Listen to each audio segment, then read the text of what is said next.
علیکم السلام و رحمت سوال ما همین بود که در وقت حامله داری روزه گرفتن ممکن است؟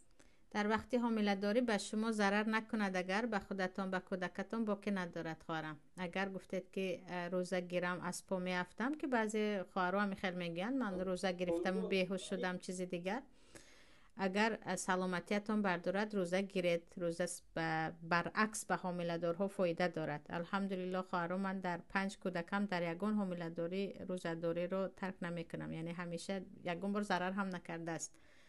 اگر ضرر نکند روزه رو بگیرید، برعکس فایده دارد. اما گفتید نه در حقیقت من خوراک نخورم از پایم میافتم، در این حالت و من کان مریضا او علی سفر فعدة من ایام اخر میگوید الله، اگر بیمار باشید و مسافر باشید دیگر وقت روزه بگیرید و حامله دار رو هم به گروهی بیماران داخل میکند. در نزد تمام علما حامله اگر داند که سلامتیش یا به کودک ضرر دارد روزه نگیرد، اما نه چیزی نیست من قوتم میرسند گوید روزه بگیرد. و در همین مسئله پیشتر هم گفتم خواهرها در مصر یگان دختر زنها نمیگوید که روزه نگیر. این همین در حاملگی روزه نگیر رو در اساسا دخترهای جایهای خودمون میشنوید خونت کم از چیزی چند چیز میگوین.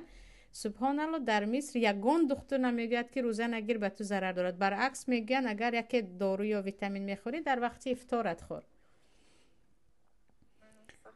اینه که صبر کردن گرسنگی به کودک زیان نمیاره. اکنون این رو گفته سادم که شما به سلامتیتان نگره، مثلا به من شخصا هیچ زیان آوردگی نیست.